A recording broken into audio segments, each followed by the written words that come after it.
BBAలో university second rank, third rank సాధించడం sun international విద్యార్థులకే సాధ్యం. నమస్తే, తెలుగు వన్ న్యూస్కి స్వాగతం. ఈరోజు ప్రత్యేకమైన అంశం మీద చర్చించే ప్రయత్నం చేద్దాం. నా ముందు ఓ ప్రత్యేకమైన వ్యక్తి ఉన్నారు, ఇనుముల ప్రేమరాజు గారు. బహుశా ఈ పేరు చెప్తే ఎక్కువ మంది గుర్తుండకపోవచ్చేమో, కానీ ప్రముఖ సినిమా దర్శకులు.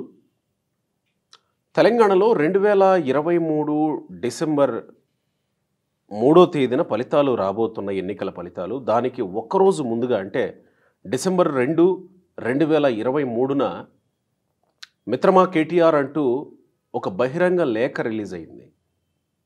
మిత్రమా కేటీఆర్ అంటే డెఫినెట్గా ఆయన కేటీఆర్కి మిత్రుడనే అర్థం చేసుకోవాలి కదా. అర్థం చేసుకోండి, ఆయన కేటీఆర్కి ప్రియమిత్రుడు.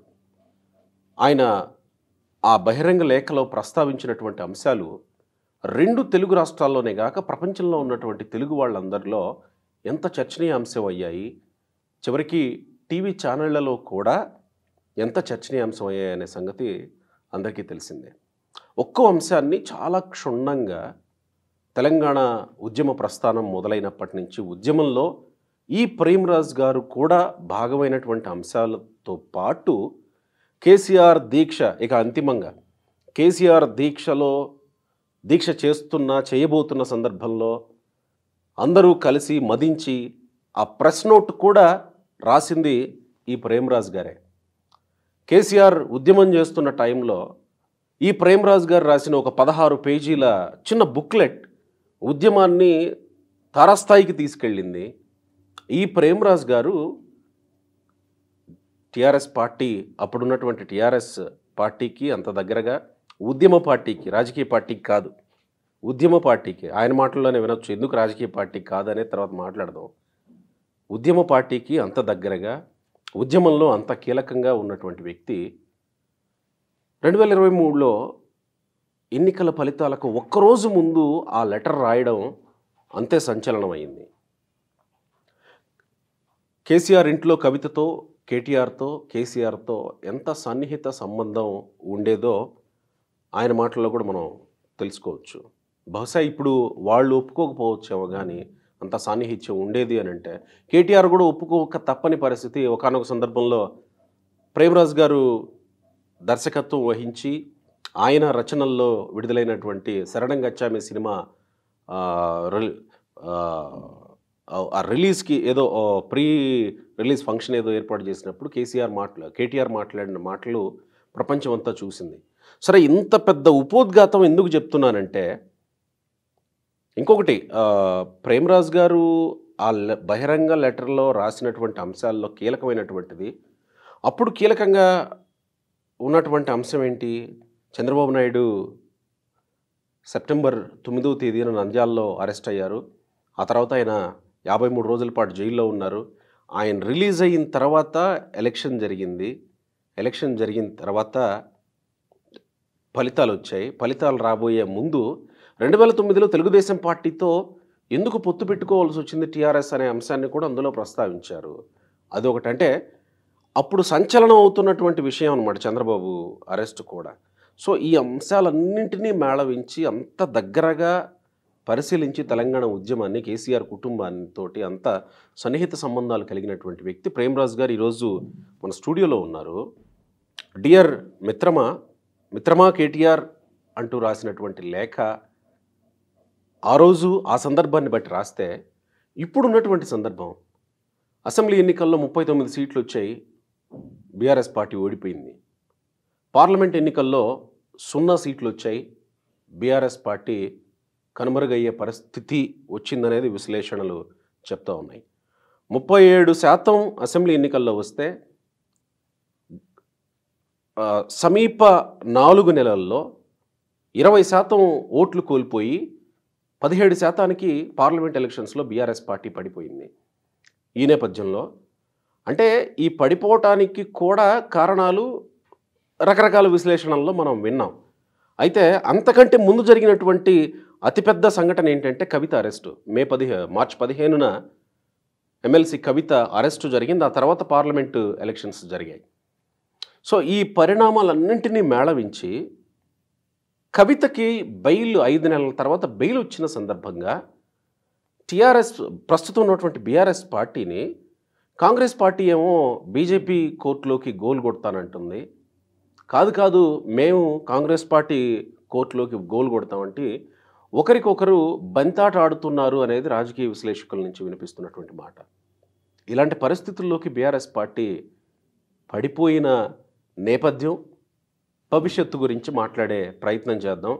కొంచెం ఉపోద్ఘాతం ఎక్కువైంది కానీ అవసరమే అని నేను అనుకుంటున్నా. ప్రేమరాజు గారు ఉన్నారు, ప్రముఖ దర్శకులు, రచయిత, తెలంగాణ ఉద్యమకారులు. ఆహ్వానిద్దాం. నమస్కారం ప్రేమరాజు గారు.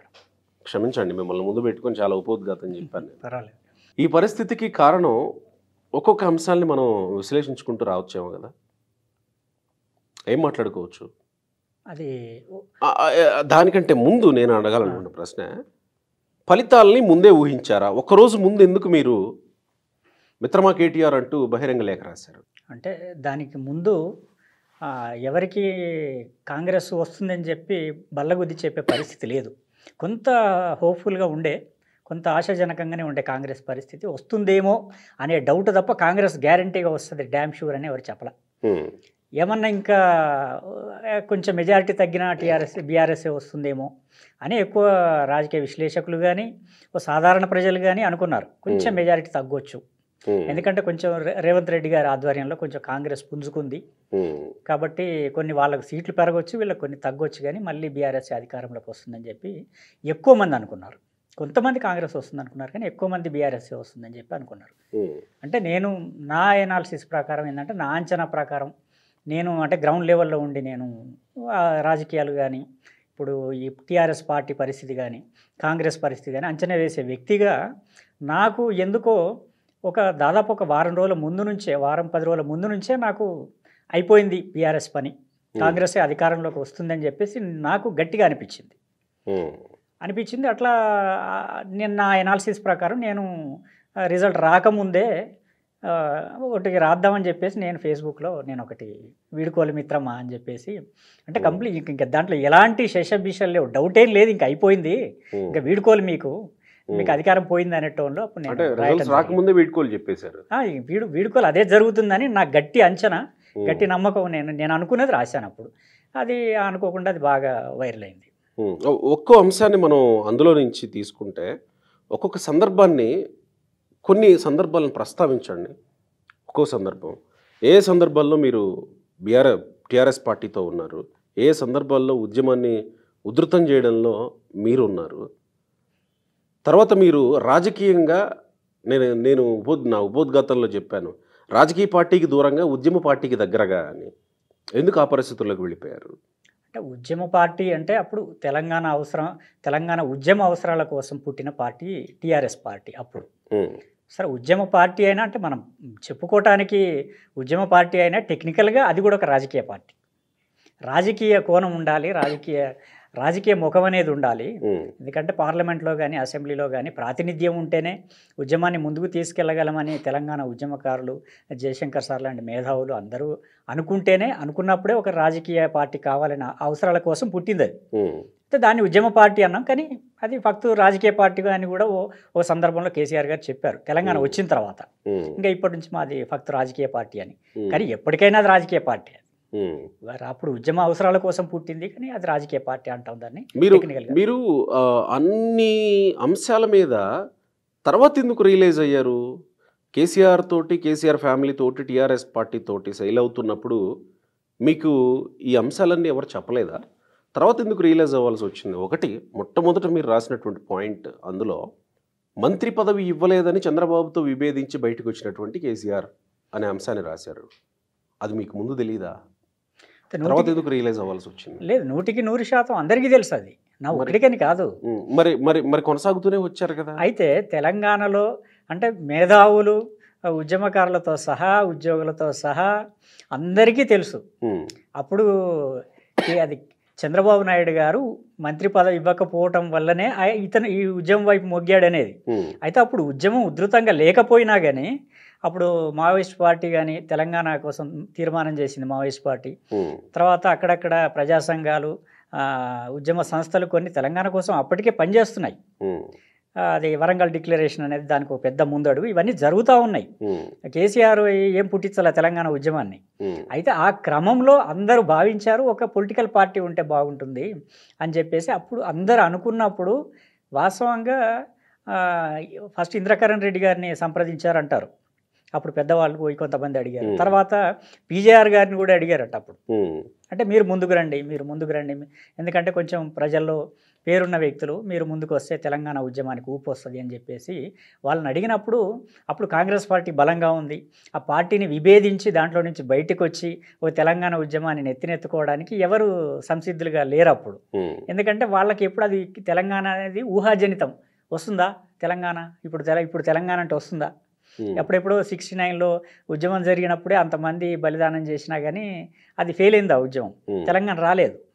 కాబట్టి మళ్ళీ ఇప్పుడు ఏదో తెలంగాణ నినాదాన్ని ఎత్తుకుంటే అది వచ్చేదా పోయేదా అన్న ఉద్దేశంతో అప్పటికే అందరికి ఉండే. తర్వాత అది ఎప్పుడు 14 ఏళ్ళు సుదీర్ఘంగా సాగిన ఉద్యమంతో తెలంగాణ వచ్చింది తప్పితే దాంట్లో కూడా ఎవరికి చాలామందికి పూర్తి స్థాయిలో ఎవరికి నమ్మకాలు లేవు. నమ్మకాలు లేకపోయినా కానీ కేసీఆర్ తీసుకురాగలిగాడు. అయితే కేసీఆర్ గారిని లాస్ట్ చాయిస్ కేసీఆర్ గారిని అడిగింది. వాస్తవంగా చెప్పాలంటే లాస్ట్ చాయిస్ కేసీఆర్ గారిని మీరు తెలంగాణ ఉద్యమంలోకి రండి అని. అప్పుడు ఆయన ఉన్న పరిస్థితుల్లో ఆయనకు మంత్రి పదవి ఆశించిన వ్యక్తికి డిప్యూటీ స్పీకర్ ఇవ్వటంతో ఆయనలో ఉన్న అసంతృప్తి ఉండటం వల్ల ఇటువైపు వచ్చాడు. ఇటు వస్తే పోయేదేమి లేదు, అక్కడ ఎట్లాగూ మంత్రి పదవి లేదు. అయితే ఇది మనం కొత్తగా చెప్పే విషయం ఏమంటున్నానంటే మీరు తర్వాత ఎందుకు రియలైజ్ అయితే అదే చెప్తానేనండి. అయితే ఆయన అవసరాల కోసం ఒక రకంగా చెప్పాలంటే ఆయన రాజకీయ మనుగడ కోసం అనుకోవచ్చు, తప్పులేదు. ఒక రాజకీయ నాయకుడు రాజకీయంగా ముందుకెళ్ళాలని ఎవరైనా కోరుకుంటారు కదా. అట్లా అతని పాయింట్ ఆఫ్ వ్యూలో చూస్తే అతనికి కరెక్ట్. అప్పుడు తెలంగాణ ఉద్యమ అవసరాల రీత్యా చూస్తే ఎవరో ఒకరు ముందుకు రావాలిగా. అప్పటికి కేసీఆర్ అనే వ్యక్తి రాజకీయాల్లో మొత్తం అన్ని జిల్లాల్లో మొత్తం రాష్ట్ర వ్యాప్తంగా అప్పుడు ఉమ్మడి రాష్ట్రంలో అందరికీ తెలిసిన లీడర్ ఏం కాదు. ఒక బెల్ట్కి మాత్రమే, సిద్దిపేట, కరీంనగర్ ఆ బెల్ట్లో మాత్రమే తెలిసిన లీడర్ అతను. కాకపోతే అతనికి ఉన్న వాక్చాతుర్యం కానీ అతనికి 2-3 భాషల్లో ప్రావీణ్యం ఉండటం వల్ల కానీ అప్పుడు తెలుగుదేశం పార్టీలో క్యాడర్కి క్లాసులు చెప్పేటప్పుడు కానీ కొన్ని కార్యక్రమాల్లో చంద్రబాబు నాయుడు గారు ఆయన్ని ముందు వరుసలో పెట్టారు. అయితే ఆయన రాజకీయంగా చాలా పెద్ద గోల్స్ ఉన్నాయి ఆయనకి. అది ఆ ప్రాంతీయ పార్టీలు అంటేనే కుటుంబ పార్టీలు, అది ఏదైనా కావచ్చు. వాళ్ళలో ఆ కుటుంబం తప్ప బయటి వాళ్ళకి అంత ప్రాధాన్యత ఎప్పుడు ఇవ్వరు. వాళ్ళు ఎవరికన్నా ఇచ్చినా కానీ దానికి కొన్ని పరిమితులు పెడతారు. అట్లాంటి పరిస్థితుల్లో కేసీఆర్ గారు దాంట్లో మినిస్టర్ కావచ్చు, ఇంకా లేదా అంతకంటే పెద్ద పోస్టులు కావచ్చు, ఆయన ఎక్స్పెక్ట్ చేయటం చంద్రబాబు నాయుడు గారికి నచ్చకపోవచ్చు. కేసీఆర్తో మీరు ఉద్యమంలో కొనసాగినంత కాలం ఈ విషయం ఎక్కడ చెప్పలేదా? మీరు చెప్పకపోవడం అది ఓపెన్ సీక్రెట్. Open secret. అయితే మరి ఇప్పుడు ఎందుకు చెప్పాల్సి వచ్చింది? అది ఎందుకు అయితే నాకు తెలిసిన అందరికీ తెలిసిన ఎందుకు కొనసాగామనంటే ఇప్పుడు రాజకీయంగా ఒక పార్టీ ఉండాలనుకున్నాం. దాంట్లో బలాలు బలహీనతలు అందరికీ తెలుసు. కేసీఆర్ బలాలు బలహీనతలు అంతిమంగా ఒక లక్ష్యం కోసం సరే ఏ రకంగా వస్తే ఏంటి, ఒక మనిషి ముందుకు వచ్చాడు, తన ఎమ్మెల్యే పదవి కూడా రాజీనామా చేసి మరి ఉద్యమాన్ని భుజానికి ఎత్తుకుంటున్నాడు అన్నప్పుడు అది చిన్న విషయంగా అందరు అనుకున్నారు. మేము కూడా సరే కానివ్వండి, ఇప్పుడు గతం అవన్నీ ఎంచుకుంటూ కూర్చుంటే ఎవరు ముందుకు రాని పరిస్థితిలో ఒక వ్యక్తి వచ్చినప్పుడు మనం స్వాగతించాలి కదా అనే ఉద్దేశంతో కేసీఆర్ గారికి అందరు సపోర్ట్ చేశారు. మరి జయశంకర్ సార్ నుంచి గుంజుకున్నాడు తెలంగాణ పిత అనేటువంటి పేరుని అని ఎందుకు ప్రస్తావించాల్సి వచ్చింది? మీరు కేసీఆర్ గారు ఉద్యమంలో రాకముందే నేను జయశంకర్ సార్తో కలిసి వరంగల్లో నేను పనిచేశాను. కాలేజీ నారాయణరావు గారు ఉన్నప్పుడు జయశంకర్ సార్ గారు, అప్పుడు నేను వాళ్ళతో కలిసి నేను తిరిగిన వ్యక్తిని. అయితే తర్వాత ఈ కేసీఆర్ గారు ఉద్యమంలోకి వచ్చారు. అయితే తెలంగాణ జాతి పిత లాక్కున్నాడు అని అంటే ఆయన వాస్తవంగా ఇవన్నీ జాతిపితలు ఇవన్నీ వాస్తవంగా చెప్పాలంటే ఎక్కడ అధికారికంగా ఉండేటి కాదు, మనం ఇచ్చే ఒక గౌరవం అంతే తప్ప. అయితే తెలంగాణ సిద్ధాంతకర్తగా జయశంకర్ సార్ మొదటి నుంచి ఉన్నారు కనుక వాస్తవంగా చెప్పాలంటే ఆ తెలంగాణ రావటంలో ఒక దానికి కీలకంగా ఉన్నారు కనుక ఉద్యమాన్ని నడిపించే క్రమంలో మేధో పరంగా కీలకంగా ఉన్నాడు కాబట్టి ఆయన తెలంగాణ జాతిపిత అనటంలో న్యాయమే. కానీ కేసీఆర్ ఒక ఫక్తు రాజకీయ నాయకుడు, దాంట్లో అది ఉద్యమం అనేది ఒక యాడ్ అయింది అంతే. అయితే అది వాస్తవంగా అది జయశంకర్ సార్ గారికే దక్కాలి. అది తర్వాత వచ్చిన తర్వాత ఈయనకు సీఎం పదవి దక్కింది. దాంతో ఆయన తృప్తి పడకుండా అది కూడా నాకే రావాలని చెప్పేసి కోరుకోవచ్చు బహుశా. లేకపోతే ఆయన కోరుకోకపోతే క్యాడర్ కానీ నాయకులు కానీ ఆయన తెలంగాణ జాతిపిత అన్నారు. అంటే ఒక్కసారి ఆయన ఖండిస్తే మళ్ళీ ఇంకోసారి నోరెత్తే వాళ్ళు కాదు. కానీ ఆయన కూడా ఖండించలేదు, దాన్ని ఆనందంగా స్వీకరించాడు ఆయన. అవును, అది ఆయన ఒక్కసారి ప్రకటించి లేదు నేను కాదయ్యా జాతిపిత ఆయనే జయశంకర్ సార్ అంటే ఎవరు మాట్లాడేవాళ్ళు కాదు. కానీ ఇప్పుడు కేసీఆర్ కాదు తెలంగాణ జాతిపిత జయశంకర్ సారే అంటే ఒప్పుకునే పరిస్థితులు వచ్చేసాయి. ఎవరు ఒప్పుకున్నా ఒప్పుకోకపోయినా జయశంకర్ సారే. ఎందుకంటే కేసీఆర్ రాకముందు నుంచి ఆయన తెలంగాణ నేను జెండా పట్టుకున్న వ్యక్తి, తెలంగాణ రావాలని కోరుకున్న వ్యక్తి. కాబట్టి ఎప్పుడైనా ఆయన అర్హుడే. ఎవరు ఒప్పుకున్నా ఒప్పుకోకపోయినా ఆయనే అర్హుడు. ఇప్పుడు ఎవరు ఒప్పుకోరు? కాంగ్రెస్ బ్రహ్మాండంగా ఒప్పుకుంటుంది. కాంగ్రెస్ స్వాగతిస్తుంది జయశంకర్ సార్ని, నెత్తిన పెట్టుకుంటుంది. మొన్న గద్దర్ గారిని నెత్తిన పెట్టుకున్నట్టు. ఇప్పుడు ఈయన అగౌరవపరిచిన వాళ్ళందరినీ గౌరవించే పని పెట్టుకున్నారు వాళ్ళు కాంగ్రెస్ పార్టీ. కాబట్టి వాళ్ళకి ఇష్టం. ఎందుకంటే కేసీఆర్కు తెలంగాణ జాతిపిత అనేది దక్కొద్దని చెప్పేసి వాళ్ళు అనుకుంటారు. కాబట్టి అధికార పార్టీ ఒప్పుకుంటే సగం జనం ఒప్పుకున్నట్టే లెక్క. కాబట్టి ఇప్పుడు టీఆర్ఎస్ గొంతు బీఆర్ఎస్ గొంతు బలహీనంగా ఉన్నది కాబట్టి వాళ్ళు కూడా పెద్ద అపోజ్ చేసినా దానివల్ల ఏమి ఇవ్వరు కదా. ఇక 2009లో తెలుగుదేశం పార్టీ తోటి పొత్తు మీద మీ అభిప్రాయం ఏంటి? ఎందుకు పొత్తుని సమర్థిస్తూ మీరు నివేదికలు ఇవ్వాల్సి వచ్చింది? అప్పుడు ప్రజారాజ్యం పార్టీ చిరంజీవి గారు పెట్టారు కొత్తగా. పెట్టినప్పుడు ఏంటంటే అప్పుడు నేను రైటర్గా ఉన్నాను, పరుచూరి బ్రదర్స్ మా గురువుల దగ్గర రైటర్గా పనిచేస్తున్నాను. ఆ క్రమంలో ఈ తెలంగాణ ఉద్యమంలో కూడా నేను పార్ట్ అవ్వడం జరిగింది. నేను అప్పుడు ఒక చిన్న బుక్ ద్వారా నేను వాళ్ళ దగ్గరికి వెళ్ళాను, వాళ్ళు పిలిపించారు. అప్పటి నుంచి నా పరిచయం వాళ్ళతో 2009కి ముందే 2009కి ముందు నుంచే నేను వాళ్ళతో కలిసి ట్రావెల్ అవుతున్నాను.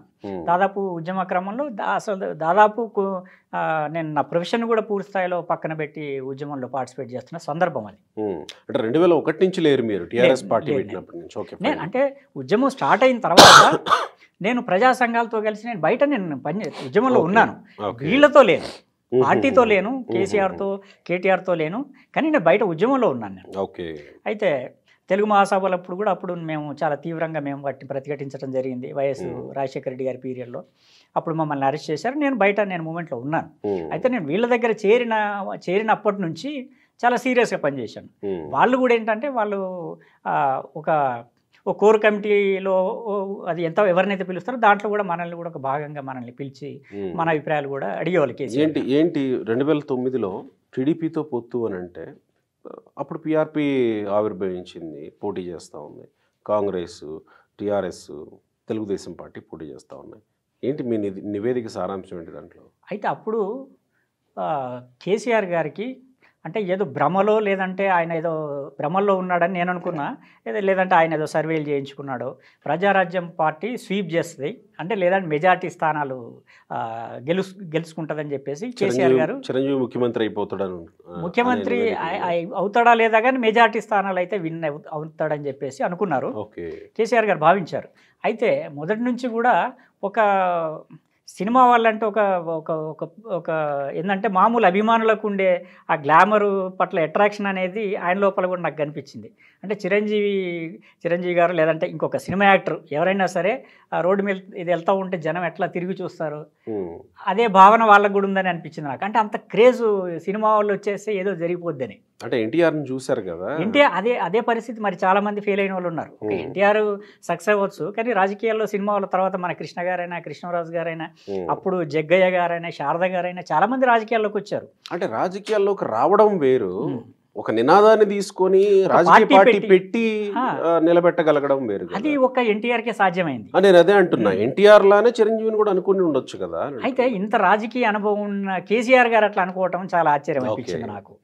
చిరంజీవి గారు ఏదో జరుగుతుంది అంటే నాకు చిరంజీవి గారు అంటే నాకు అభిమానం, ఆయన సినిమాలో పనిచేశాను. అయితే రాజకీయంగా చూస్తే ప్రజారాజ్యం పార్టీ అంత ప్రభావం చూపిస్తుందని నాకు అనిపించాల. ఎందుకంటే నేను యాజ్ అ జర్నలిస్ట్గా నేను ఉద్యమకారుడిగా నేను అప్పుడున్న రాజకీయ పరిస్థితుల్ని అంచనా వేసిన వ్యక్తిగా ప్రజారాజ్యం అంత ప్రభావం చూపిస్తుందని నేను అనుకోలే. కానీ మీ అంచనాలు తప్పయ్యాయేమో కదా? నా అంచనాలు 100% నిజమైనవి. అంటే తెలుగుదేశం పార్టీ తోటి టీఆర్ఎస్ ని పొత్తు పెట్టుకోమని అడిగారు, ఎందుకు పొత్తు పెట్టుకోవాలో వివరించే ప్రయత్నం చేశారు. పొత్తు పెట్టుకున్నప్పటికీ కూడా కాంగ్రెస్ పార్టీ పీఆర్పీ కలిసి ఓడించాయి కదా.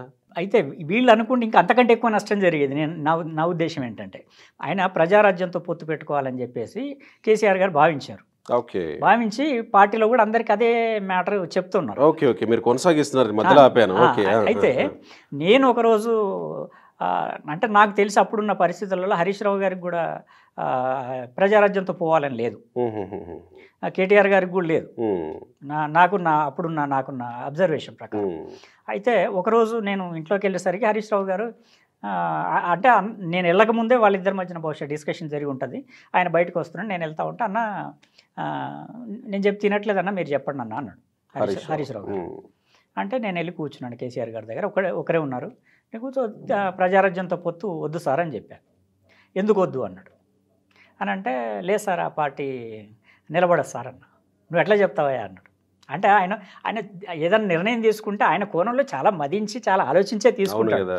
సుదీర్ఘమైన రాజకీయ అనుభవం ఉన్న వ్యక్తి ఆయన. నేను పిల్లకాకి వాస్తవంగా చెప్పాలంటే ఆయనకు సలహాలు ఇచ్చే అంత స్థాయి కాదు రాజకీయంగా. ఆయన అనుభవంలో నేను చాలా తక్కువ. అంటే నా ఎనాలిసిస్ ప్రకారం నేను చెప్పాను అంతే. ఆయన అంటే నాకు బహుశా అంటే అంత పెద్ద నాయకుడికి అంత స్ట్రైట్గా చెప్పకూడదనే లౌక్యం కూడా నాకు తెలియక కూడా కావచ్చు ఒక రకంగా. అనుకున్నది చెప్పేయటమే, మొహమాటం లేకుండా చెప్పడం అనేది నా అలవాటు. అట్లా నేను వద్దు సార్ అన్న. ఎందుకు అన్నాడు. అని అంటే లేదు సార్ ఆ పార్టీ నిలబడదు సార్. నువ్వు ఎట్లా చెప్తావా అన్నాడు. అంటే లేదు సార్ అది ఎన్టీఆర్ ఉన్నప్పటి పరిస్థితులు వేరు, ఇప్పుడున్న పరిస్థితులు వేరు. ఇప్పటి పరిస్థితులలో చిరంజీవి గారు ముందుకు వెళ్ళలేరు సార్ రాజకీయంగా అన్న. ఇంకా అప్పటికి ఏమీ జరగల. మొదటి ఎలక్షన్ కూడా ప్రజారాజ్యం ఫేస్ చేయాల. ఆ పరిస్థితుల్లో నా అంచనా. ఎందుకంటే నేను అంటే మొదటి నుంచి నేను జర్నలిస్ట్గా ఉన్నప్పటి నుంచి కూడా కొంచెం రాజకీయాలని అబ్జర్వ్ చేసే వ్యక్తిగా చెప్పాను. అంటే అట్లా చెప్పాను. చిరంజీవి గారి మీద నాకేం దేశంతో కాదు చెప్పింది. అంటే అప్పుడున్న సినేరియోలో ప్రజారాజ్యం అనే పార్టీ చిరంజీవి గారు పెడితే నిలబడదండి. ఇంకొక కోణం కూడా నేను ఏం చెప్పానంటే సార్ ఆయన పాపం రాజకీయాలు అంత డీప్గా ఆయన చేయలేడు సార్, ఇప్పుడున్న రాజకీయాల్లో ఆయన ఇమడలేడు సార్ అని చెప్పిన. ఓకే. ఇమడలేడు సార్, ఆయన ముందుకు తీసుకుపోవడం కష్టం సార్, అది నిలబడదు సార్ అన్న. అంటే నువ్వు ఎట్లంటావా, నేను సర్వే చేయించాను, ఇన్ని సీట్లు వస్తాయి అన్ని సీట్లు వస్తాయి అని చెప్పేసి ఆయన అన్నాడు. అని అంటే సార్ 20 సీట్లు మించి రావు సార్ అన్న. నేను బ్లంట్గా 20 సీట్లు మించి రావు సార్ అన్న. అని అంటే ఆయన అట్లా ఎవరు చెప్పరు జనరల్గా ఆయనకి. నేను చెప్పేసరికి ఆయన కొంచెం ఇబ్బందిగా అనిపించింది, ఇరిటేషన్ కూడా అనిపించి ఉంటుంది. లేదు సార్ 20 సీట్లు మించి రావు సార్ అన్న. అంటే ఎట్ట చెప్తాను, నేను సర్వే చేయించాను అన్న. అంటే ఇంకా నేను ఒక మాట అన్నాను, సార్ నాకు ఆయన దగ్గరగా తెలుసు సార్, నాకు చిరంజీవి గారు, ఆయనతో కలిసి పనిచేశాను. ఆయన చాలా మృదు స్వభావి, ఇప్పుడున్న రాజకీయాలు ఎదుర్కోలేడు, ముందు ఇవ్వలేడు సార్, సీట్లు కూడా రావు సార్, నేను 20కి మించి రావు సార్, నేను రాసిస్తా అన్న. అంటే అప్పుడు కొంచెం ఆలోచించాడు ఆయన. ఇంకో నువ్వు నాకు పేపర్ మీద రాసి ఇవన్నీ అన్నాడు. అంటే కాంగ్రెస్తో పొత్తు పెట్టుకోండి, అది పెట్టుకుంటే బాగుంటుంది, తెలుగుదేశంతో పొత్తు పెట్టుకుంటే బాగుంటుంది అనేది నేను చెప్పాను.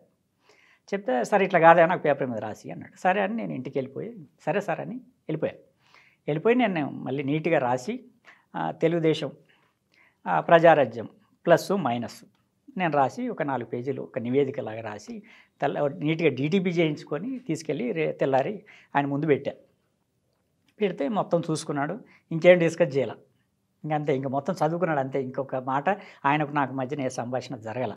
అప్పుడే హరీష్ రావు గారు వస్తే ఆ పేపర్ ఆయనకి ఇచ్చి ఆ 4 పేజీలు ఆయనకి ఇచ్చి మొత్తం ఒక 200 కాపీలు ఏదో జిరాక్స్ తెప్పించమన్నాడు.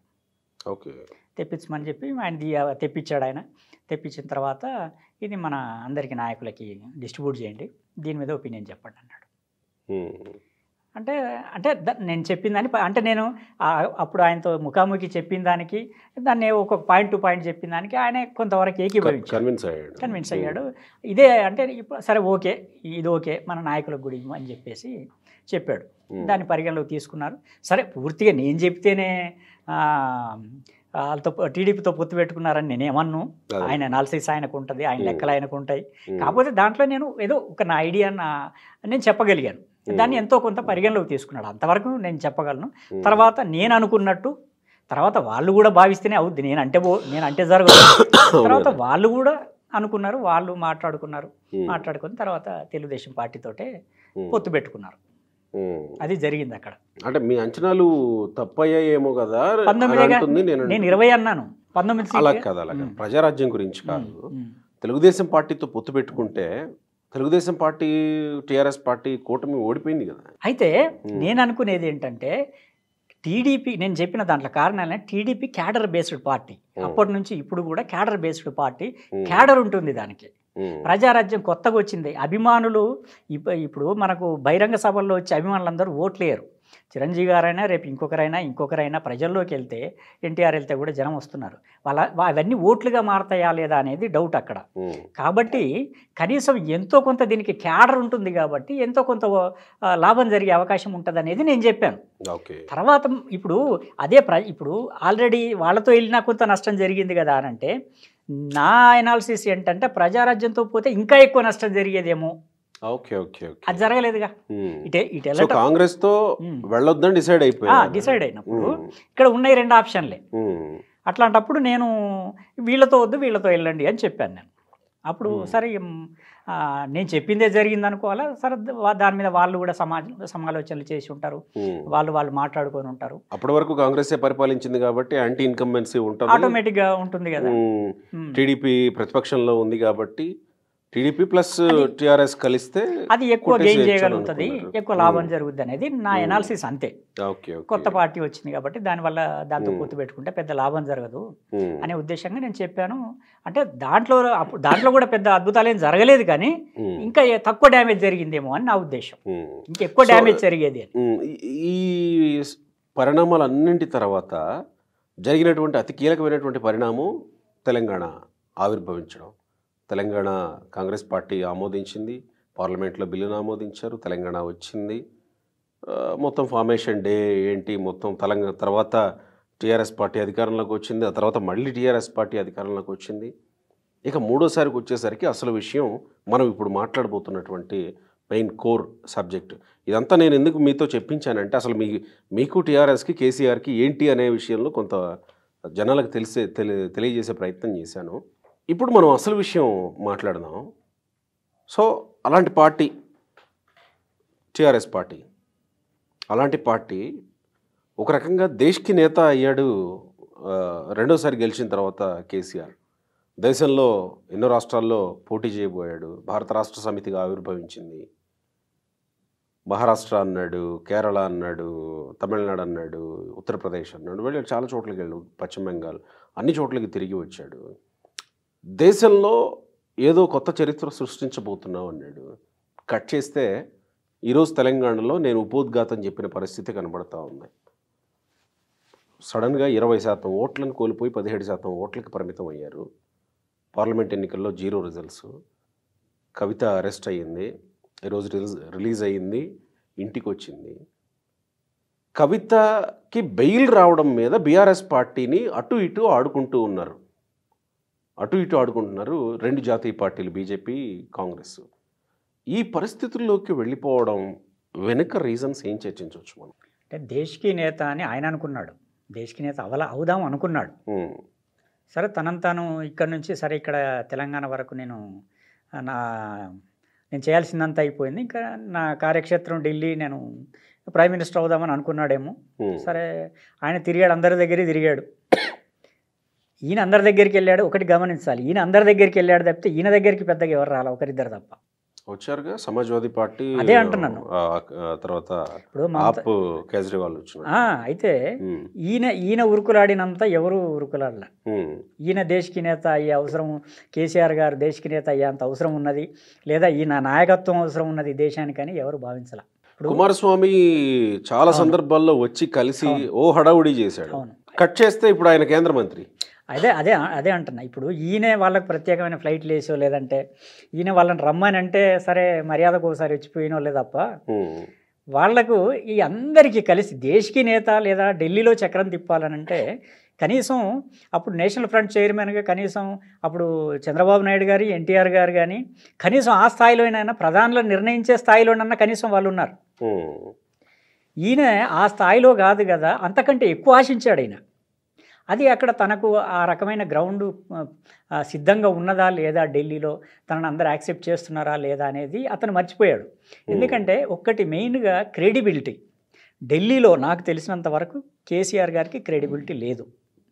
ఎందుకంటే ఈయన మాట మీద ఉండడు, మాట కట్టుబడి ఉండడు, ఈయనను నమ్మదగిన వ్యక్తి కాదు అని చెప్పేసి దేశంలో ఉన్న ఏ నాయకుడిని అడిగినా ఒకరిద్దరిని తప్పితే ఎవరిని అడిగినా కానీ కేసీఆర్ నమ్మదగిన వ్యక్తి అని చెప్పరు. ఉద్యమం టైంలో దేశంలో ఉన్న పార్టీల్ని కూడగట్టి మద్దతు తీసుకునే ప్రయత్నం ఏం చేయలేదా? చేశాడు. మరి అప్పుడు ఎలా నమ్మారు? అంటే వాళ్ళకే నష్టం, వాళ్ళకి నష్టం లేదుగా. ఓకే, ఇక్కడ ఎక్కడో ఆంధ్రప్రదేశ్లో ఒక ముక్క విడిపోతుందని అంటే ఎక్కడో ఉన్న ఎక్కడో మధ్యప్రదేశ్ మహారాష్ట్రలో ఉన్న వాళ్ళకి ఏం నష్టం?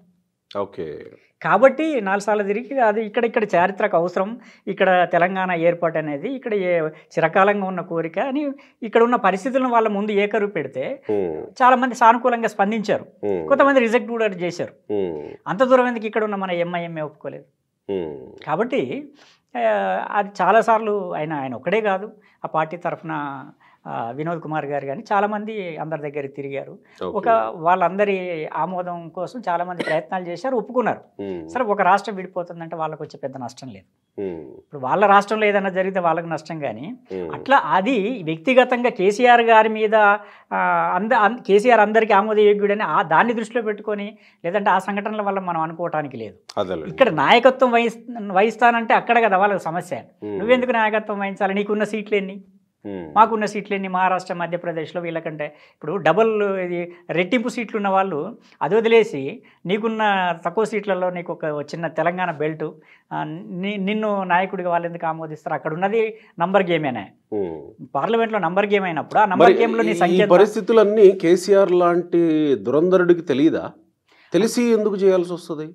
అంటే ఒక్కోసారి అధికారం తలకెక్కినప్పుడు లేదంటే నెత్తికెక్కినప్పుడు అనుకోవచ్చు. అధికారం అనేది నెత్తినెక్కి సవారీ చేస్తున్నప్పుడు ఇంకా నాకంటే మొనగాడు లేడనే దశ ఒక స్టేజ్లో వస్తుంది. అయితే అధికారం ఉన్నప్పుడు నేల విడిచి సాము చేయకుండా నేల మీద నిలబడి ఆలోచిస్తేనే 4 కాలాలు రాజకీయాల్లో ఉంటారు. అది ఎంత పెద్ద రాజకీయ నాయకుడైనా ఒక్కోసారి తప్పుడు నిర్ణయాలు తీసుకోవచ్చు. ఎందుకంటే ఇందిరాగాంధీ లాంటి మహానేతే ఇందిరా అంటేనే ఇండియా అంటేనే ఇందిరా అనుకున్న పరిస్థితులలో కూడా ఆవిడ తప్పుడు నిర్ణయాలు తీసుకుని ఒక ఎమర్జెన్సీ టైంలో మొత్తం జనం చేత చీత్కరింపబడ్డది, కాంగ్రెస్ పార్టీ నుంచి బహిష్కరించబడింది. కాబట్టి ఇది వీళ్ళు మేధావులు కనుక, వీళ్ళు రాజకీయ దురంధరులు కనుక వీళ్ళు తప్పుడు నిర్ణయాలు తీసుకోరని అనుకోవటానికి ఏం లేదు. ఒక స్టేజ్ వస్తుంది, అప్పుడు ఏది కళ్ళ ముందు కనబడదు. అహంకారం ఈ పరిస్థితుల్లోకి తీసుకెళ్ళింది అని చాలా విశ్లేషణలు చూసాము. దాని మీద మీ పర్వ్యూ ఏంటి? 100% అహంకారం, అవినీతి, అవినీతి నియంతృత్వం పక్కన పెట్టండి. అహంకారం అనే విషయంలో ఏమన్నా ఇన్సిడెంట్స్ ఉన్నాయా గుర్తు చేసుకోవడానికి? మీరు ప్రత్యేకంగా గమనించినవి, అబ్జర్వ్ చేసి? అంటే అహంకారం అంటే కేసీఆర్ గారు ఉద్యమ అవసరాల కోసం ఎవరినైనా గొంగళి పురుగునైనా ముద్దాడతానన్నాడు. అట్లాగే గొంగళి పురుగునైనా ముద్దాడతానన్నాడు. అన్ని పార్టీల దగ్గరికి వెళ్ళాడు. తనకు అస్సలు ఏమాత్రం గిట్టని వ్యక్తులను కూడా కలుపుకున్నాడు. విజయశాంతి గారి పార్టీని విలీనం చేసుకోవడమైనా, నరేంద్ర పార్టీని విలీనం చేసుకోవటమైనా, చాలామంది అసలు తీవ్ర స్థాయిలో కేసీఆర్ని విభేదించిన వాళ్ళని కూడా ఏదో ఒక స్టేజ్లో రాజీకి వచ్చి ఇంకొక పార్టీ ఉండకూడదు, అది బీఆర్ఎస్కు టీఆర్ఎస్కు నష్టం అని చెప్పేసి వాళ్ళతో రాజీ పడ్డాడు. కానీ చూడండి, రాజీ పడి వాళ్ళని జీరో చేశాడు. అంటే వాళ్ళని తీసుకొచ్చి తన దొడ్లో కట్టేసుకొని వాళ్ళని జీరో చేశాడు. జీరో చేసి మళ్ళీ బయటికి పంపించాడు విజయశాంతి అందరినీ. అంటే అది ఒక స్ట్రాటజీతో చేశాడు ఆయన.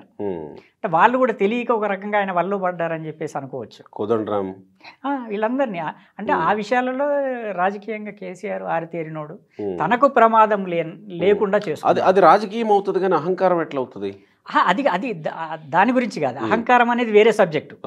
అయితే అతనిలో ఉన్న అహంకారాన్ని కూడా అతను కప్పిపెట్టుకున్నాడు ఉద్యమంలో. ఎందుకంటే అందరితో అవసరం కనుక. అహంకారం అనేది ఎప్పుడు బాగా బయటపడ్డదంటే అధికారంలోకి వచ్చినాకనే. ఉద్యమంలో ఉన్నప్పుడు చాలా కలుపుకుపోయాడు అందరిని ఆయన. నాకు తెలుసు, నేను ఆయనతో కూడా చాలాసార్లు నేను ట్రావెల్ చేశాను. ఎక్కడో హైదరాబాద్లో ఏ మూలకున్న ఒక చిన్న లీడర్ దగ్గరికైనా కానీ, ఒక చిన్న ఉద్యోగ సంఘాల నాయకుడి దగ్గరికైనా ఆయన పని కట్టుకొని వెళ్ళాడు. వాళ్ళ ఇంట్లో కూర్చొని గంటలు గంటలు మాట్లాడాడు. వాళ్ళని అంటే తనకు సహకరించడం కోసం ఆయన మాట్లాడాడు. నేను కూడా ఆయనతో చాలాసార్లు వెళ్ళాను. ఎక్కడో ఆదిలాబాదు, నిజామాబాదు, కరీంనగర్ ఎక్కడైనా సరే వాళ్ళ దగ్గరికి వెళ్ళాడు కలుపుకోవడానికి.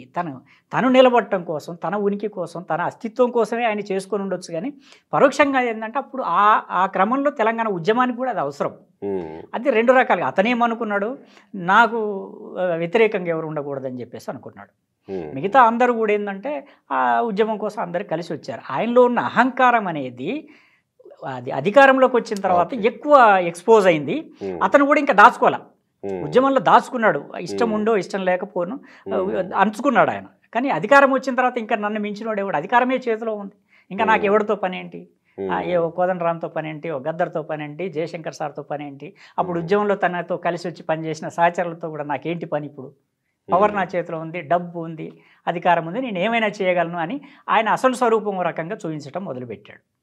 దానివల్ల ఇవాళ ఆయనకి ఎఫెక్ట్ పడ్డది. 2 సార్లు అధికారంలోకి వచ్చి కూడా ఘోరంగా ఓటమి పాలై తను ఎవరినైతే తీవ్రంగా విభేదిస్తున్నాడో, ఎవరి పొడంటే గిట్టదో ఆయన వచ్చేసి సెక్రటరీలో కూర్చున్నాడు. ఇప్పుడు ఆయన వెళ్ళి కనీసం సెక్రటేరియట్కో లేకపోతే అంటే ఎమ్మెల్యేగా సెక్రటేరియట్కి వెళ్ళడానికి పెద్ద పని ఉండకపోవచ్చేమో, కానీ అసెంబ్లీకి కూడా వెళ్ళే పరిస్థితుల్లో అదే అంటున్నా అహంకారం. అది దాన్ని కూడా అదే అహంకారం అనొచ్చు. ఎందుకంటే అది అహంకారం. లేకపోతే ఎవరైనా కావచ్చు, రేవంత్ రెడ్డి కావచ్చు, లేకపోతే ఇంకో XYZ ఎవరైనా కావచ్చు, ముఖ్యమంత్రి అంటే ముఖ్యమంత్రి అంతే కదా. నువ్వు ఓడిపోయినావు అంటే నువ్వు ప్రతిపక్షమే, ప్రతిపక్ష నాయకుడు అవుతావు తప్పితే అంటే అది కూడా దాన్ని కూడా అహంకారమే అనుకోవచ్చు. ఇప్పుడు అతను పరిపాలిస్తా ఉంటే నీకు గిట్టకపోవచ్చు, అతను రాజకీయాలు ఏమైనా కావచ్చు. రేవంత్ రెడ్డి లేదా మహాత్ముడే కాకపోవచ్చు, లేదా నువ్వు ఎలాంటి వాడివైనా కావచ్చు, నీ రాజకీయాలు ఏమైనా కావచ్చు. కానీ ప్రజలు ఎన్నుకున్న ఒక ముఖ్యమంత్రి నీకు అసెంబ్లీలో ఉన్నప్పుడు నువ్వు ప్రతిపక్ష నాయకుడికి వెళ్ళి ఎదురుగా కూర్చొని ప్రజా సమస్యలు ఇవన్నీ మాట్లాడాలి. కానీ ఆడెంత అసలు ఆ స్థానానికి, ఆ చైర్కే నేను వాల్యూ ఇవ్వనన్నట్టే కదా. దాన్ని బట్టి చూస్తే దాన్ని అహంకారం అనక ఇంకేమంటారు? అంటే ఓడిపోయిన తర్వాత కూడా దిగదా అది? దిగటమే కాదు, ఇప్పుడు అంటే ఒకరికి కాదు, ఇప్పుడు ఒక కేసీఆర్ గారు అని మనం అనలేము. ఇప్పుడు అధికారంలోకి వచ్చిన తర్వాత ఇంటిల్లాదులు మొత్తం ఫ్యామిలీ అదే అహంకారాన్ని చాటుకున్నారు వాళ్ళు. ఎందుకంటే అది దానివల్లనే ఇవాళ కూడా అంటే ఇప్పటికీ కూడా గెలిచిన తర్వాత, ఓడిపోయిన తర్వాత కూడా చాలా కాలం పాటు దాదాపు 8 నెలలు దాటుతూ ఉంది. ఓడిపోయినప్పటి నుంచి కూడా కేసీఆర్ కానీ, లేదా కేటీఆర్ కానీ, హరీష్ రావు గారు కానీ, కవిత కానీ వాళ్ళ ఫ్యామిలీలు ఎవరు కూడా తగ్గల. అంటే మాకు అయ్యో ప్రజలు వ్యతిరేకంగా తీర్పిచ్చారు, దీన్ని శిరసావహిద్దాం, దీన్ని అంగీకరిద్దాం అనే మాట ఎక్కడ మాట్లాడలేదు. చాలాసార్లు వాళ్ళు చాలా అహంకారంగానే మాట్లాడారు. కవిత నిన్న రిలీజ్ అయ్యి బయటికి వచ్చిన తర్వాత కూడా మీడియాతో మాట్లాడుతూ మేము అంత చూస్తాం, ఒక పక్క ఏడుస్తూనే వడ్డీతో సహా చెల్లిస్తావు అని. ఏంటి, ఎవరి మీద చెల్లిస్తావు, ఎవరి మీద పగ తీర్చుకుంటావు? నిన్ను ఎవరు ఇరికిచ్చారు? నువ్వు చేసిన దానికి నీ కర్మం, నువ్వు పోయావు. నువ్వు ఒక కేసులో ఇరుక్కొని నువ్వు జైలుకు పోయిన దానికి నువ్వు ఎవరి మీద వడ్డీతో పగ తీర్చుకుంటావు? ఇదే అహంకారపు మాటలు తగ్గించుకుంటే ప్రజలు హర్షిస్తారు. కనీసం అయ్యో అనే సానుభూతి కూడా. నేను మొండిదాన్ని, నన్ను జగమొండిదాన్ని చేశారు జైల్లో పెట్టి. అదే అంటున్నా. ఇప్పుడు నువ్వు మొండిగా జగమొండిగా అది ప్రజలకు సంబంధం లేని విషయం. అది నువ్వు ఒక తప్పుడు పని చేసి ఒక స్కామ్లో ఇరుక్కొని నిన్ను వాళ్ళు తీసుకుపోయి ఈడీ సిబిఐ తీసుకుపోయి జైల్లో పెడితే దానికి ప్రజలు ఏం చేస్తారు? నీ మొండితనం ఎవరికి కావాలి, నీ జగమొండితనం ఎవరికి కావాలి, నువ్వు ఎవరి మీద చూపిస్తావు? నువ్వు చేసిన తప్పుకి పోలీసుల మీద తీర్చుకుంటావా, ప్రజల మీద తీర్చుకుంటావా? ఏదంటే ఇప్పుడున్న నువ్వు ఏమీ చేయకుండా నాయకులే తీసుకుపోయి, లేదంటే ఒక రేవంత్ రెడ్డి, లేదంటే ఒక బీజేపీ గవర్నమెంట్, నువ్వు ఏమీ చేయకుండా, ఎవరితో మాట్లాడకుండా, సెల్ ఫోన్లు పగలగొట్టకుండా, దాంట్లో ఉన్న డాటా నువ్వు ఎరేజ్ చేయకుండా, ఏమీ జరగకుండానే నువ్వు ఢిల్లీలో వెళ్ళి మీటింగులు పెట్టకుండా ఏమీ జరగలేదా? అసలు నీ ప్రమేయం ఏం లేదా? నువ్వు ఏమీ లేకుండా నేను తీసుకెళ్ళి అన్ని వేల పేజీల ఛార్జ్ షీట్ వేసారా? సార్ ఒక్క మాట చెప్పండి, కవిత అరెస్ట్ కావడం వల్ల బీఆర్ఎస్ పార్టీకి జరిగిన డ్యామేజ్ ఏంటి? నీకు మేడిగడ్డ సగం కొంప ముంచితే బీఆర్ఎస్ని కవిత నిండా ముంచింది పార్లమెంట్ ఎన్నికల లోపల. ఫస్ట్ ఎలక్షన్ల ముందు ఏదో ప్రకోపమా ఏమంటామా దాన్ని, ఎలక్షన్ల ముందు ఎవరు ఏమి చేయాల, ఎంతో కొంత మేడిగడ్డే కాంగ్రెస్ కొన్ని ఓట్లు డెఫినెట్గా. అంటే టైమ్లీ ఖచ్చితంగా ఎలక్షన్ల ముందే అది కూలిపోవడం, కుంగిపోవడం అనేది కొంత బాగా. అంటే ఇన్ని రోజులు వీళ్ళు అవినీతి చేశారు, కాళేశ్వరంలో ఇంత తిన్నారు, ఇక్కడ ఇంత తిన్నారు అని చెప్పేసి ఎన్ని అవినీతి ఆరోపణలు వచ్చినా ఏమోలే అంత ఉండదేమో అని చెప్పి అనుకున్న వాళ్ళు కూడా లేదు, నిజమే అని నమ్మే పరిస్థితి ఆ మేడిగడ్డ తీసుకొచ్చింది.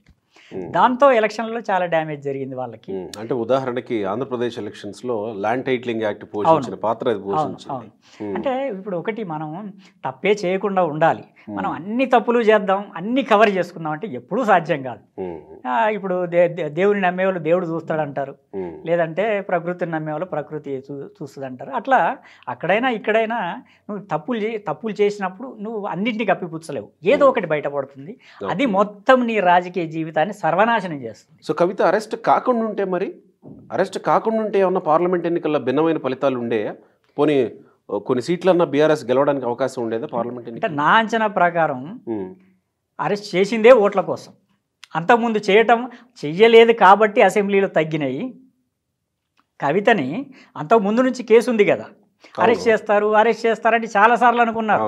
ఇంటి దాకా వచ్చి విచారించి వెళ్ళిపోయారు, కానీ అరెస్ట్ చేయాల.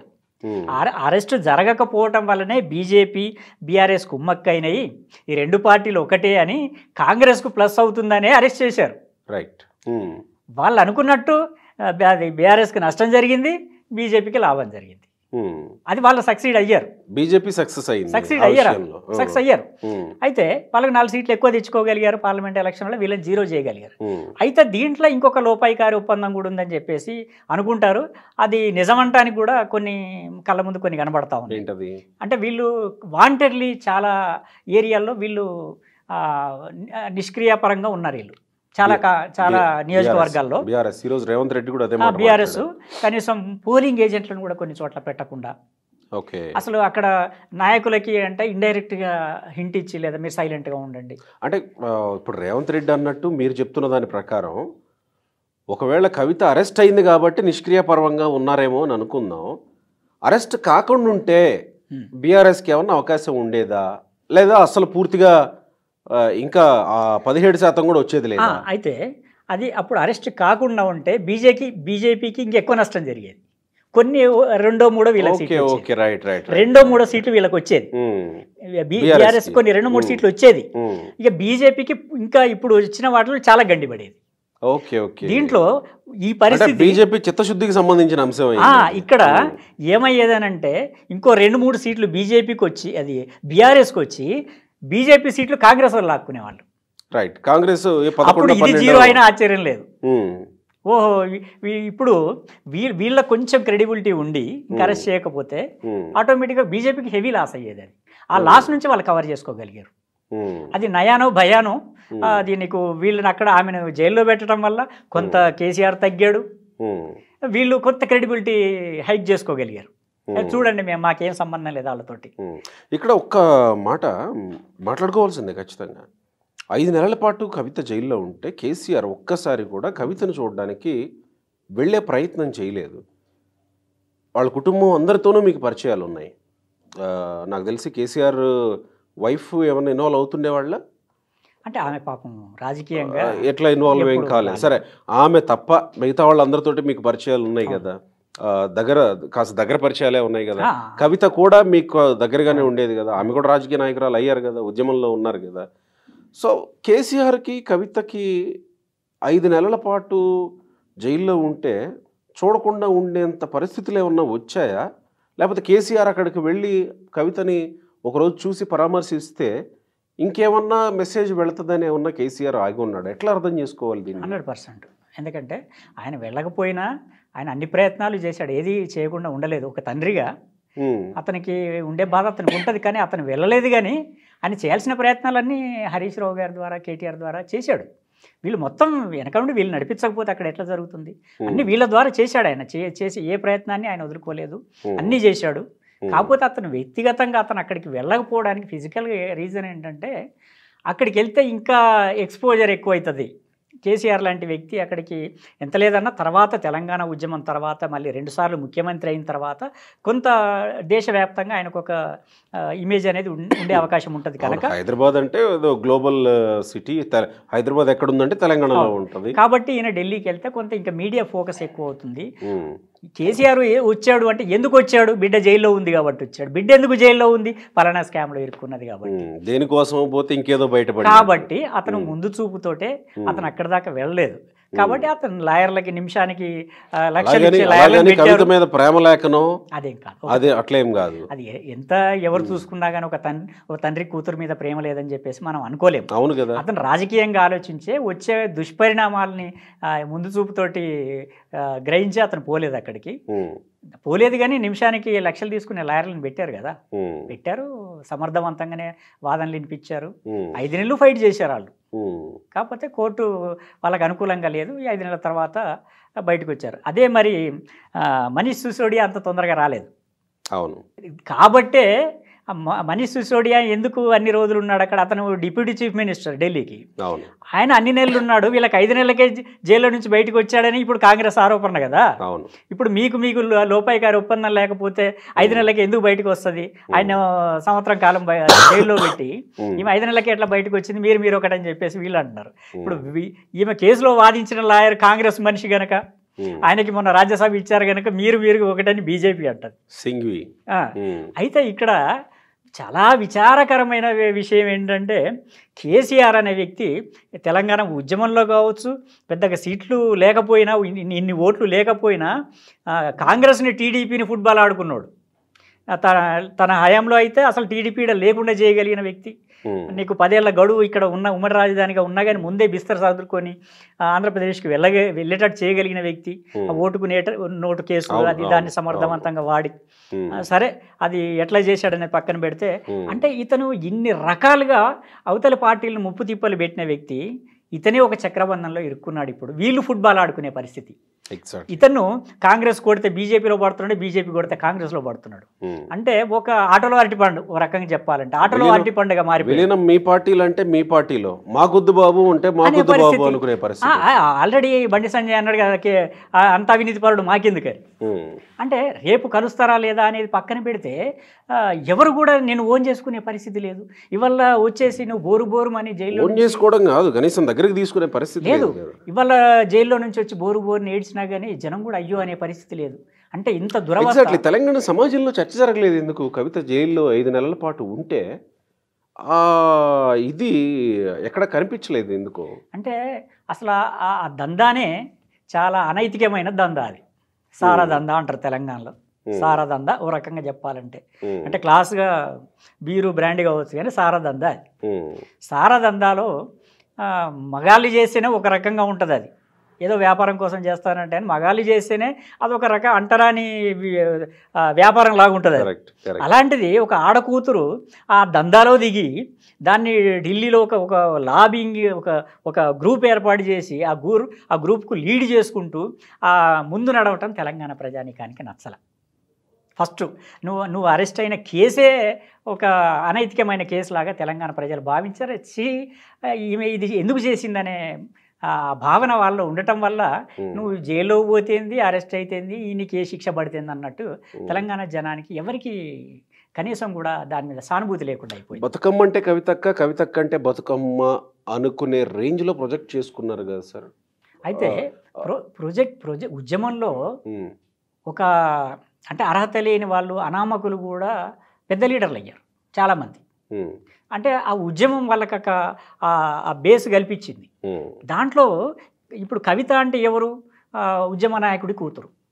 వాళ్ళ చుట్టూ ఉద్యమం తిరుగుతున్నప్పుడు ఆటోమేటిక్గా వాళ్ళు ఎవరినైనా లేపగలరు, ఎవరినైనా పడేయగలరు. ఆ టైంలో ఆయన సొంత కూతురు కాబట్టి ఆమెకు కూడా ఒక రాజకీయ లక్ష్యాలు ఉన్నాయి కాబట్టి కేసీఆర్ ఉద్దేశపూర్వకంగా ఒక బతుకమ్మ అనే దాన్ని ముందు పెట్టి కవితను ముందుకు తోచాడు.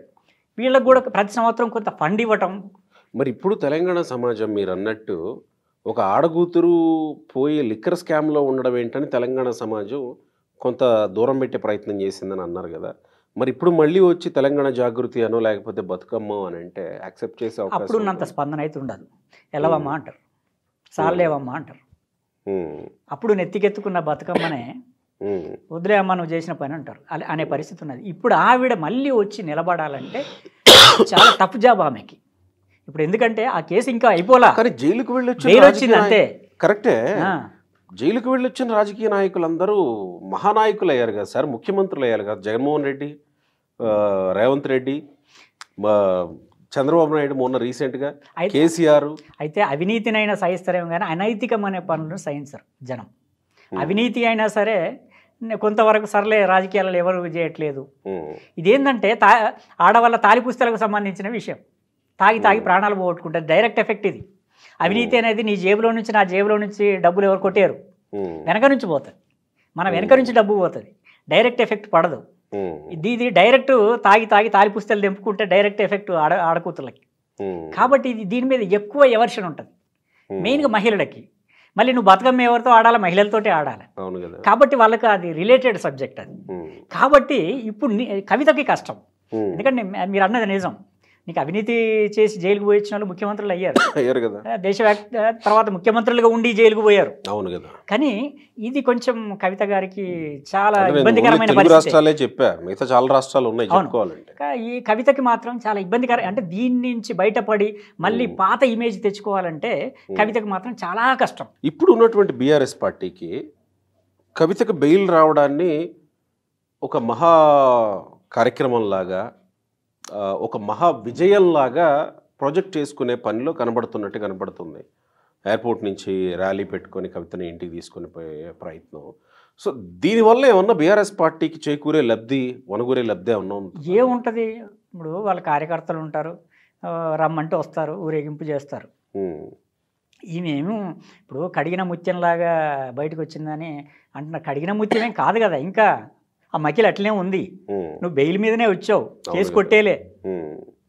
ఈ కేసు నడుస్తుంది కొన్నాళ్ళు, ఈ కేసు నడవాలి, నువ్వు నిర్దోషని ప్రూవ్ కావాలి, అప్పుడు ఏమన్నా అవకాశం ఉంటుందేమో. కానీ ఇంకా కేసు ఉన్నది. ఇప్పుడు మర్డర్ చేసిన వాడికైనా అది 3 నెలలకు బెయిల్ వస్తుందండి. అంత మాత్రాన వాడు కడిగిన ముత్యం అవుతాడా?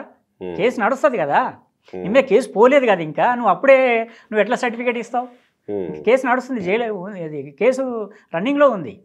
ఈ కేసు నడిచిన తర్వాత నువ్వు దాంట్లో నిర్దోషాన్ని బయటపడ్డప్పుడు ఏమన్నా వీళ్ళు చెప్పుకున్నా అర్థం ఉంటుంది. కానీ అసలు నువ్వు ఎట్లా చెప్పగలుగుతావు? ఇప్పుడు ఆ కేసు అది ఆ స్కామ్లో నువ్వు ఉన్నావని జైల్లో పెట్టారు, బెయిల్ ఇచ్చారు, 5 నెలల తర్వాత బయటకు వచ్చావు, నువ్వు నిర్దోషం ఎట్లయితావు?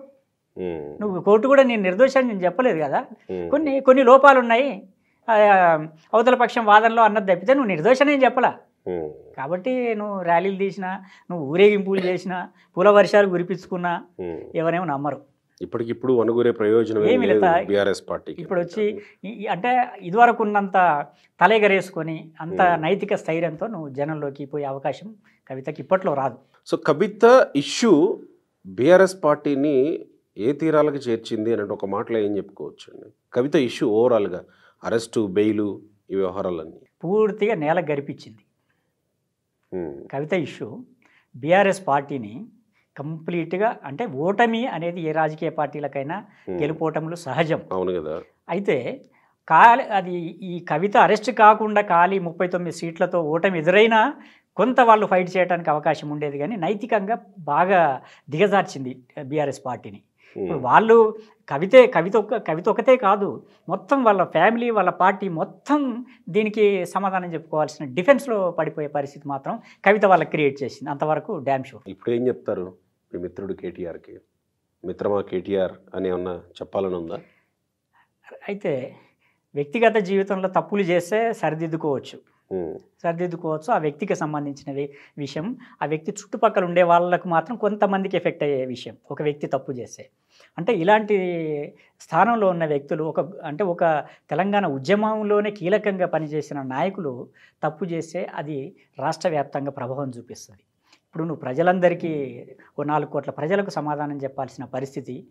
కానీ ఉద్యమం అంటే ఒక ఎమోషన్ కదా, ప్రతి మనిషిలోనూ ప్రతి మనిషిని టచ్ చేసే అంశం. రాజకీయం టచ్ చేయకపోవచ్చు. అవును, అందుకని ఇక్కడ రకరకాల పార్టీలు ఉంటాయి, కులాలు ఉంటాయి, మతాలు ఉంటాయి, వర్గాలు ఉంటాయి. కాబట్టి మెయిన్గా వీళ్ళు ఎంత సరిదిద్దుకున్నా వీళ్ళ అవినీతి అనేది లేదంటే ఇవంతా స్కాములు అవన్నీ వెంటాడుతూ ఉంటాయి. వాటి నుంచి బయటపడాలంటే చాలా కసరత్తు చేయాలి. కేసీఆర్ అండ్ కో వాళ్ళ ఫ్యామిలీ మొత్తం చాలా కసరత్తు చేయాలి, చాలా త్యాగాలు చేయాలి. ఆ త్యాగాలకు వాళ్ళు సిద్ధపడతారా లేదా అనేది చూడాలి. త్యాగాలంటే ఇప్పుడు ఇన్ని అవినీతి ఆరోపణలు వస్తున్నాయి వాళ్ళ మీద, ఇన్ని లక్షల కోట్లు, ఇన్ని 7 లక్షల కోట్ల అప్పు చేశారని, లేదంటే ఇన్ని లక్షల కోట్ల అవినీతి చేశారని వాళ్ళు ఇప్పుడున్న మైకంలో నుంచి నేలకు దిగి వచ్చి ప్రజల్ని తప్పైందని వేడుకోవటమో, లేదంటే మళ్ళీ కంప్లీట్ త్యాగాలంటే ఇదంతా ఒక ఎత్తు. త్యాగాలంటే బీఆర్ఎస్ పార్టీకి అధ్యక్షుడిని వేరే వ్యక్తుల్ని ఏమన్నా పెడతారా? ఇప్పుడు లేకపోతే అంటే వీళ్ళు కంప్లీట్ నేల మీద అసెంబ్లీ నాయకుడిని ఇంకెవరినన్నా ఎన్నుకుంటారా? ఇప్పుడు వీళ్ళు కేసీఆర్ని కాకుండా వాళ్ళ కుటుంబాన్ని కాకుండా బీఆర్ఎస్ పార్టీని మనం ఊహించగలమా? వాళ్ళ నాయకత్వం కాకుండా మీరు అన్నటువంటి త్యాగాలు, అటువంటి త్యాగాలు చేస్తే కదా ఎస్ వీళ్ళు కూడా త్యాగాలు చేశారు అనిపించుకోగలరు. కానీ ఆ త్యాగాలు చేస్తే ఊహించగలమా? ఇప్పుడు మనం అనుకునేది చేస్తే తప్పేం లేదు. అంటే సమర్థులు రాజకీయాలలో అవకాశం వస్తే ప్రతి వ్యక్తి నిరూపించుకుంటాడు. అంటే వీళ్ళు ఏంటంటే కుటుంబ పార్టీ కనుక నేను కాకపోతే నా కొడుకు కాకపోతే అల్లుడు కూతురు ఇట్లా కాకుండా కొంచెం డెమోక్రటిక్గా కనబడటానికి ప్రయత్నం చేస్తే కొంత ప్రజలు కూడా హర్షిస్తారు. నీకు అసెంబ్లీలో ప్రతిపక్ష నాయకుడిగా ఇంకా వేరే వాళ్ళని పెట్టవచ్చు, తప్పేం లేదు. నీకు పార్టీ అధ్యక్ష పదవి కూడా ఇంకోరి ఎస్సీకో బీసీకో ఇవ్వచ్చు. అప్పుడు మేము మారిపోయామని చెప్పడానికి, మా అహంకారం తగ్గిందని చెప్పడానికి, ప్రజలు నమ్మటానికి కొంత అవకాశం ఉంటుంది. కొన్ని సంస్థాగతంగా సమూలంగా మార్పులు చేస్తే తప్ప మళ్ళీ ఇప్పుడు బీఆర్ఎస్ బట్టగట్టే పరిస్థితి అయితే లేదు. కానీ మరి అవి వాళ్ళు చేస్తారా లేదా చూడండి. హరీష్ రావుకి ఏమన్నా బాధ్యతలు అప్పగిస్తే? హరీష్ రావు సమర్థుడు, నేను కాదని అనట్లేదు. హరీష్ రావు సమర్థుడు, ఆయనకు బాధ్యతలు ఇవ్వచ్చు. కానీ హరీష్ రావుకు కూడా కాకుండా ఇంకెవరికన్నా సమర్థులకు పార్టీలో అవకాశం ఇస్తే, ఓ ఎస్సీకో బీసీకో ఎస్టీకో ఎవరికన్నా అవకాశం ఇస్తే ఇంకా వాళ్ళకి ప్లస్ అవుతుంది. వాళ్ళకి అవకాశం ఉన్న 2 పర్యాయాలు ఎస్సీ ముఖ్యమంత్రిని చేస్తా అని చెప్పి అంత ముందు చెప్పారు. ఒకసారి కాదు రెండోసారి కూడా చేయలేదు. కాబట్టి వాళ్ళు అధికారాన్ని వదులుకోవడానికి సిద్ధంగా లేరు అనేది దాన్ని బట్టి స్పష్టంగా అర్థమవుతా ఉంది. ఇప్పుడు ఏ అధికారం లేదు కదా, జస్ట్ అధికారం లేనప్పుడు చేయడానికి ఇంకేం పోయేదేమున్నది ఇప్పుడు చేస్తే? అయినా సరే వాళ్ళు చేయడానికి సిద్ధంగా లేరని నాకైతే అనిపిస్తుంది. సో మీరు త్యాగాలకు సిద్ధం కావాలి మిత్రమా కేటీఆర్ అని అంటారు. 100% సమూలంగా త్యాగాలకు సిద్ధమై వాళ్ళని కొత్తగా ఆవిష్కరించుకుంటే మళ్ళీ ఏమన్నా బీఆర్ఎస్ ని ప్రజలు కొత్తగా ఆవిష్కరించుకోవడానికి అవకాశం అంటే త్యాగాలు చేయడం ఒక ఇది, కొత్తగా ఆవిష్కరించుకోవడం అంటే ఇప్పుడున్నటువంటి కేసులు, ఈ ఫోన్ ట్యాపింగ్ కేసులు, కాళేశ్వరం అవినీతి అవి ఓకే. ఇప్పుడు నేను అనేది ఏంటంటే ఇప్పుడు అధికారం ఉన్నప్పటికంటే ప్రతిపక్షం ఉన్నప్పుడు ఎక్కువ పని చేయాలి. కొత్తగా ఆవిష్కరించుకోవడం అంటే మీరు అనేది పునీతులుగా చూపించుకోవాలి అంతే కదా. పునీతులుగా చూపించుకోవటం ఒకటే కాదు, వాళ్ళ ప్రవర్తన ధోరణి కూడా మారాలి. ఇప్పటికీ నువ్వు ఫామ్ హౌస్ నేను ఉంటా, నేను ఆ నుంచి రాజకీయం చేస్తాను, ఆటోలో తిరుగుతున్నాడు కదా సార్. ఒక్కరోజు షో కోసం దాంట్లో కెమెరాలు పెట్టి తిరగటం కాదు నేను అనేది, నిజంగా తిరగాలి. దాంట్లో ఆయన ఎక్కే ముందే కెమెరాలు పెట్టి ఉన్నాయి దానికి. అంటే ప్రిపేర్డ్ ఈ డ్రామాలు వద్దు. నిజంగా నువ్వు నిజంగా ఆత్మవిమర్శ చేసుకొని నువ్వు నిజంగా మారు. ఇట్లా మారినట్టు కనబడటం కాదు, మారితేనే నిజంగా మారితే మీకేమన్నా రాజకీయంగా బతుకుంటుంది. లేదు మేము ఇంకా డబ్బు ఉందనో లేదా మాకు అధికారం ఇంకా మా దాన్ని అట్లనే కవర్ చేసుకొని మా డబ్బుతో మేనేజ్ చేస్తాం, అంగబలం అర్ధబలంతో మేనేజ్ చేస్తాం అంటే కుదరదు అంటున్నా. సమూలంగా వాళ్ళు మనస్ఫూర్తిగా మారాలి. అంటే ఆల్రెడీ ఉన్న స్పేస్ని కాంగ్రెస్ బీజేపీ పంచుకుంటున్నప్పుడు ఇంకా మళ్ళీ బీఆర్ఎస్కి ఇంకా వ్యాక్యూమ్ ఎక్కడ దొరుకుతుంది? ఎప్పుడు ఉంటుంది రాజకీయాలలో, ఏదైనా సాధ్యమే ఉంటుందా? ఏదైనా సాధ్యమే. రేపు కంప్లీట్ బీజేపీని కొట్టి బీఆర్ఎస్ లేచే అవకాశం కూడా రావచ్చు. లేదంటే ఇప్పుడు కాంగ్రెస్ ఊహించగలిగామో మొన్న మనం, అంటే రేవంత్ రెడ్డి కాంగ్రెస్లోకి రాకముందున్న 3 నెలల ముందు వరకు కూడా ఊహించలేదు. రేవంత్ రెడ్డి కాంగ్రెస్లోకి రాకముందున్న పరిస్థితి ఏంటి, వచ్చినాక పరిస్థితి ఏంటి, ఇప్పుడు అధికారంలోకి వచ్చినాక సిచ్యువేషన్. కాబట్టి ఏదైనా జరగవచ్చు రాజకీయాలలో. కాబట్టి వాళ్ళు ఇప్పుడు చుట్టూ ఉన్న భజన పరుల మాటలు వినకుండా ఒక్కసారి ప్రశాంతంగా కూర్చొని ఆ ఫ్యామిలీ ఒక్కసారి ఆత్మవిమర్శ చేసుకొని నిజంగా మారిన మనుషులుగా జనంలోకి వస్తే జనం ఏమో మేబీ ఫ్యూచర్లో మళ్ళీ వాళ్ళకు పట్టం కట్టవచ్చు. మీ రైటింగ్స్లో కాకుండా మీ నోట్ నుంచి వినాలని ఉంది నాకు ఆ మాట. జనాలు ఆ మిత్రమా కేటీఆర్ అనే పదాన్ని నేను వినాలన్నా. మిత్రమా కేటీఆర్ ఇప్పటికైనా మీరు మారి మళ్ళీ ప్రజల దగ్గరికి వచ్చి మీరు మారిన మనుషులుగా ఉంటే ప్రజలు కూడా మళ్ళీ మీకు మళ్ళీ అవకాశం ఇవ్వచ్చు. కానీ మిత్రమా మారమని నేను కోరుకుంటున్నాను. Right sir, thank you.